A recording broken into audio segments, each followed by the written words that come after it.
Ai, ai, essa vida de vagabundo, essa vida de não fazer nada. Vamos escrever algum roteiro, né, pra fingir que eu tá fazendo alguma coisa. Assuntos do momento. Kanye West nazista? Não, já aconteceu semana passada. Gaules terminou com a namorada. Brutal. Porra, fala que nem gente, mano, pelo amor de Deus. Kanye Pixels, Backrooms. Assunto ultrapassado de criança do caralho. Vou muito falar sobre isso, viu? Ué? Vixe, minha webcam tá quebrada. Tomar no cu, eu vou ter que consertar essa merda. Ai, a vida do pobre não é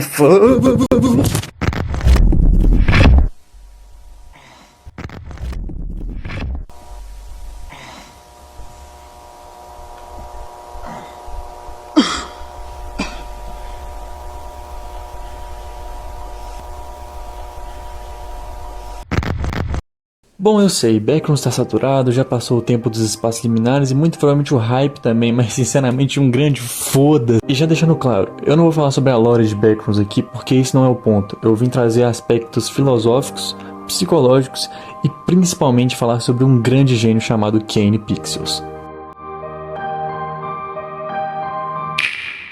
Bom, recentemente eu tava pesquisando algumas coisas na internet, pra cá e pra lá, e eu achei essa entrevista do Kanye Pixels aqui que ele deu pro canal do Anthony Padilha há uns 2 meses atrás, e foi só aí que eu conheci esse mano aqui completamente engenhoso e possivelmente perturbado da cabeça. E foi aí que eu vi que ele foi o responsável pela criação, mas também principalmente pela popularização do que a gente conhece como Backrooms hoje.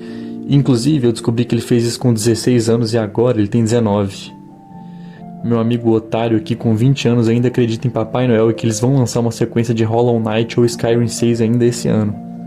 Eu sou otário a esse ponto. Uma coisa que eu acho muito foda é como todos os conceitos que esse cara tem no canal dele, sendo elas Backrooms principalmente, mas também The Oldest View, pessoalmente meu favorito, e o mais recente People Still Live Here, que são conceitos extremamente inexplicáveis e malucos e que sempre chamam a minha atenção. Então, eu fui atrás de entender isso com uma certa pesquisa, claro, para tentar explicar para vocês o porquê isso é tão intrigante e porquê isso é tão maneiro. Bom, eu sei que esse tema de Backrooms, espaços liminares passaram pela famosa youtubização e infantilização, que é quando os canais de YouTube Kids pegam um bagulho e começam a fazer umas thumbnail meio... Porra, coisa de doente isso, tá, cara? E é exatamente por isso que eu diria que esse conceito de Backrooms, espaços liminares, eles estão muito sujados por causa disso. Ficou um bagulho muito infantil, muito esquisito. E é exatamente por isso que eu peguei artigos científicos e principalmente um livro que eu usei de inspiração para fazer esse vídeo, que é Liminalidades e o Problema em Estar no Mundo, Reflexões com Jean-Paul Sartre e Merleau-Ponty, escrito por Mark Myers. Caralho, que nome gigantesco da porra. Que não fala exatamente sobre espaços liminares, esse conceito que é um bagulho um pouquinho mais recente. Óbvio que filósofos existencialistas já falavam sobre esse negócio de liminalidade, pá, mas eu tô falando do conceito mais recente mesmo, tá ligado? E eles citam um conceito sobre não lugares e alguns conceitos mais filosóficos que eu vou adentrar mais pra frente no vídeo. E bom, eu tô aqui à toa fazendo vídeo, você tá aí à toa assistindo, vamos lá os dois à toa juntos, vem comigo!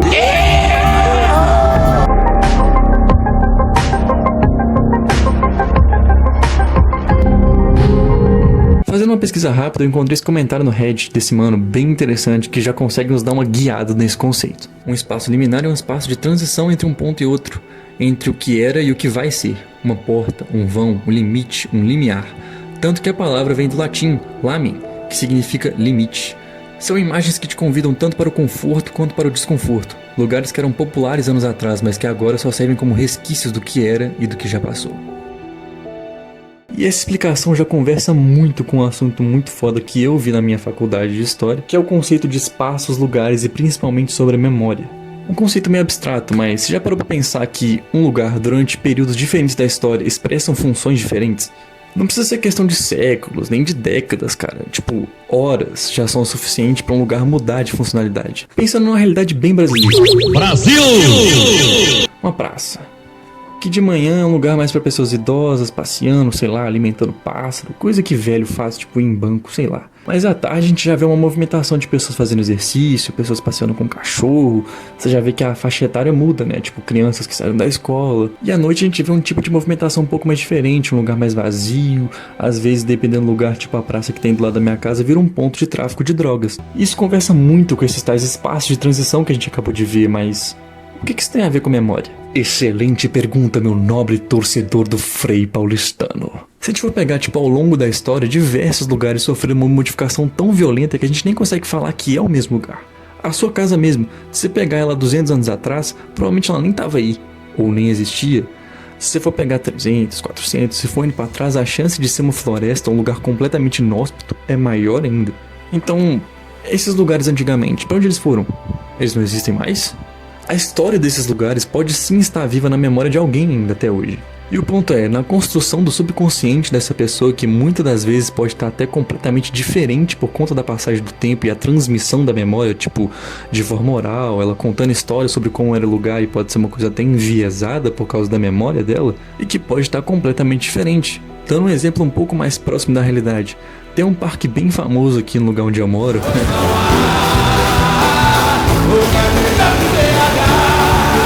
que chama Parque Guanabara.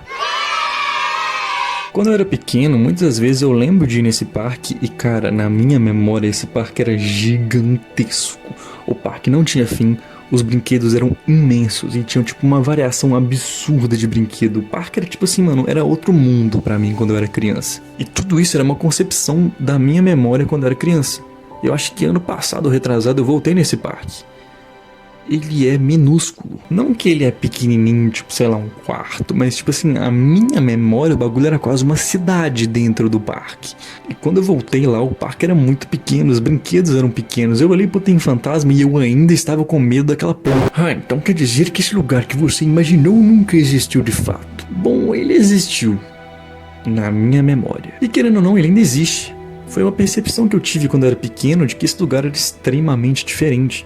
Tipo assim, como eu era pequeno também, os brinquedos eram gigantescos. Quando você é pequeno, tudo é muito melhor, tudo é muito uou, divertido, diversão, uau, brinquedos. E querendo ou não, isso foi uma verdade pra mim.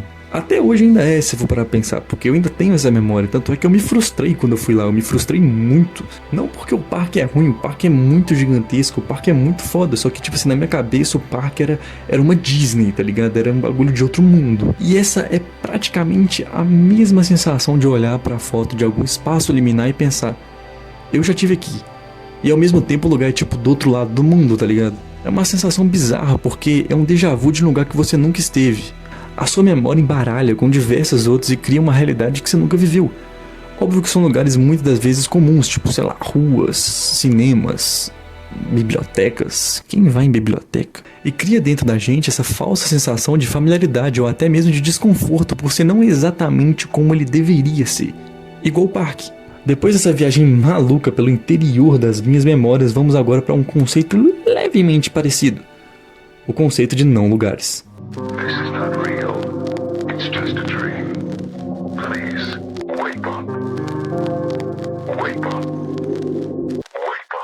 Segundo a definição de Mark Aug, bom, eu não sei como pronunciar esse nome, Deus que me perdoe, um não lugar é um espaço intercambiável onde os seres humanos permanecem anônimos e que não possuem significado suficiente para serem considerados lugares. Esses lugares incluem, por exemplo, meios de transporte, grandes redes de hotéis, supermercados, áreas de serviço e autoestradas, mas também campos de refugiados. O homem não vive e não se apropria desses espaços com os quais prefere ter uma relação de consumo. A gente enxerga que sob esse conceito, não lugares são exatamente espaços de transição. Espaços que tecnicamente ninguém vive lá, ninguém mora lá. Você não tem uma relação de vivência com esse lugar, mas mesmo assim você sente uma certa familiaridade com esse espaço. O fato deles não possuírem um significado suficiente para serem considerados lugares é pra mim justamente o que torna isso tão cabulosamente incrível. Porque tipo, o lugar ser só um lugar por si só faz com que ele perca completamente o sentido que ele tem por trás. Tá, e o que caralhos isso significa. Tipo, se você passa por uma praça vazia, você entende que é uma praça vazia, tá ligado? Tipo, você tá andando na rua, você vê, caralho, uma praça vazia. Provavelmente eu vou ser assaltado e morto, principalmente se for de noite. Por mais que você possa ter um sentimento de abandono, tipo, pô, cadê o povo que tava lá? Será que aconteceu alguma coisa no bairro? Por que tá tudo tão vazio naquela praça? Você entende que é uma praça vazia. Então a gente tem esse sentimento vendo um parque vazio, uma floresta, que geralmente não tem pessoas lá, que por si só são lugares que a sua existência são extremamente inerentes a terem ou não pessoas ali. Óbvio que uma floresta vazia dá medo, mas uma floresta sem os seres humanos é uma coisa comum, é uma coisa imaginável. Agora, se a gente imaginar, por exemplo, um shopping vazio ou um hospital vazio, aí a parada muda de visão. Porque esses lugares não são só lugares pra gente. A finalidade deles grita muito mais alto que a própria existência deles. Você sente que devia ter alguém ali, pelo menos algumas pessoas, tá ligado? Umas 2, 3 pessoas, mas se tá totalmente vazio, ele brinca muito com a nossa cabeça. E os conceitos de espaços liminares, para mim, é exatamente isso. É brincar com o seu psicológico de uma forma tão sutil que você nem percebe o porquê que aquilo ali é estranho. E o conceito dos espaços liminares é uma relação tão grande com o inconsciente que é possível a gente fazer uma ligação com proposições do grande filósofo Jean-Paul Sartre. E antes mesmo de fazer a ligação, eu preciso dar um pouco de contexto para vocês que eu tirei do livro que eu pesquisei, que eu não vou falar esse nome de novo porque ele é muito grande, mas é do Mark Myers. Que, fazendo um adendo, eu pesquisei o nome desse cara em todo quanto é lugar e eu não achei. Pelo amor de Deus, se alguém saber quem é esse cara, se alguém saber, pelo amor de Deus, é bem legal. Se alguém souber quem é esse Manuel, me falem nos comentários. Tamo junto. Em seu livro O Ser e o Nada, Sartre propõe 2 tipos de seres fundamentais. O ser em si, que é o ser das coisas, dos objetos. Ele simplesmente é e não tem consciência de si. Uma cadeira, uma pedra, um prédio abandonado, tudo isso é o ser em si, pois não reflete sobre sua própria existência. E a gente agora vai para outro conceito, que é o contrário desse conceito do ser em si, que é o ser para si. É o ser da consciência humana. Diferente das coisas, ele não apenas existe, mas também se percebe existindo. Ele pode se questionar, imaginar possibilidades e sentir falta de algo que não tem. E a grande diferença entre os dois é que o ser em si é estático e definido, enquanto o ser para si é dinâmico e indefinido. E o que esses conceitos elaborados por Sartre têm a ver com espaços liminares, skinny pixels? E essa é uma bela pergunta, seu chupador de cana. Puta merda, isso foi do cacete! A gente consegue imaginar os espaços liminares como um ser em si, definido por Sartre. Um shopping abandonado, um corredor vazio de hotel ou até um estacionamento deserto durante a madrugada simplesmente existem. Eles não têm consciência, mas evocam algo estranho, porque a gente está sempre acostumado a ver eles cheios de vida. E a gente tem também o outro lado, que é a experiência humana desses espaços com o ser para si. Quando a gente entra nesses lugares, a nossa consciência entra em ação. A gente começa a refletir, por que isso parece tão vazio? Esse estranhamento surge na gente porque nossa mente está tentando preencher o vazio e dar um significado para aquela imagem, só que não tem. E é aí pra mim que o Kane Pixels brilha. O fato da gente inconscientemente ligar o modo alerta quando a gente vê cenários parecidos com esse, tipo, alguma coisa tá errada. Sabe quando você tá vendo um filme de terror e tá quase dando um susto e você fica meio tenso? Os espaços liminares por si só te causam essa sensação só de você olhar pra eles. E aí o Kane Pixels, que eu vou começar a chamar só de Kane por motivos de preguiça mesmo, ele constrói todo um clima em cima disso. Você já tá em modo de alerta. E o Kane monta uma atmosfera ao mesmo tempo acolhedora e bizarra. Muitos desses espaços eles são genuinamente bonitos. Tipo, se você for olhar o People Still Live Here, parece aquele plano de fundo do Windows XP, tá ligado? Só que por parecer um sonho, você inconscientemente tá tipo, tá, isso aqui é um mundo real ou isso aqui é uma simulação? E junto com o fato dele ser cabuloso no Blender e ficar um negócio muito realista. E a partir desse sentimento de estranhamento, ele faz questão de lembrar pra gente em cada obra dele. Nós não sabemos como esse universo funciona. Ele não é como o nosso. Pegando a própria Backrooms de exemplo. Seja as salas mudando completamente nas Backrooms, podendo simplesmente fazer com que cômodos inteiros mudem de formato ou até de posição. Ou seja em The Oldest View, com o shopping mudando ao passar do tempo, ficando mais destruído e decadente. Ou seja até em People Still Live Here, que ele lançou recentemente, que a gente não faz ideia do que tá acontecendo ali. Do por que aquele mundo funciona daquele jeito, ou que caralhos é aquele sino de trem que fica correndo que nem um filho da puta. E isso é algo tão maneiro e tão instigante que, mano, a A24 vai fazer um filme sobre isso. Bom, nem tanto porque falaram que vai ter um filme de Skibidi Toilet também, né? Tá, isso não quer dizer muita coisa. Mas eu confio pessoalmente que a A24 vai fazer um trabalho muito maneiro, porque, porra, olha a bagagem de filme que os caras têm, né, velho? Fortnite.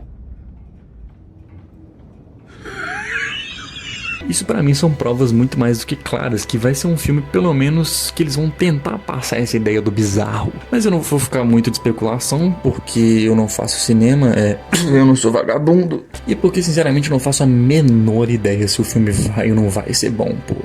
Tem que ver o filme pra ver se vai ser bom. Bom, basicamente é isso. Esse vídeo aqui pra mim tá sendo uma experiência muito foda de fazer.